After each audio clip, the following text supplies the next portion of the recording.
Yan, mag-start na tayo ng paggagawa ng juice. Breakfast po yan. Breakfast ko ho yan. Hindi ho breakfast ng amo. Akin ho ito. Ang amo ay nakapasok na, kaya ako'y malayang malaya na.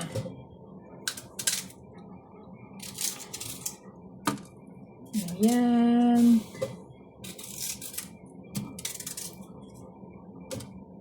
Tapos, bagal.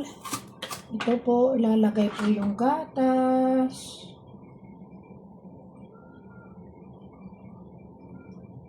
Tapos, gigilingin.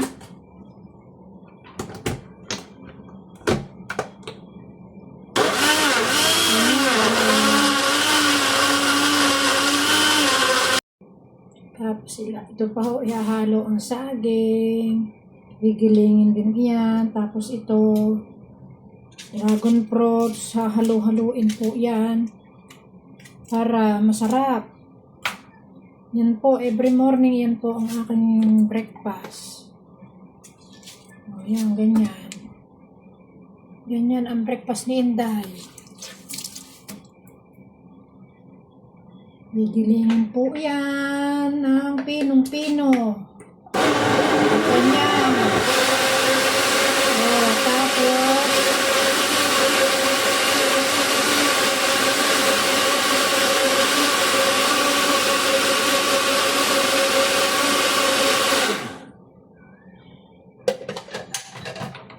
ilalagay ho dito sa isang ano na yan.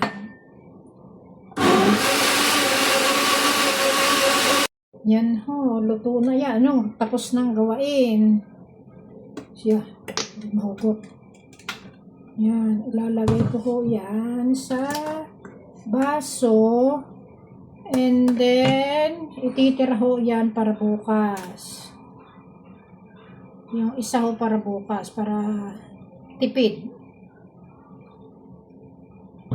Ito ho ang natirang ito ho ang aking pang ngayon. Ganyan. Tapos ito, 3 kamote. Ang isang itlog niluluto pa. Yan ang breakfast ko. Every morning. Tapos pag gusto ko pa, lalagyan ko pa ng isang paborita.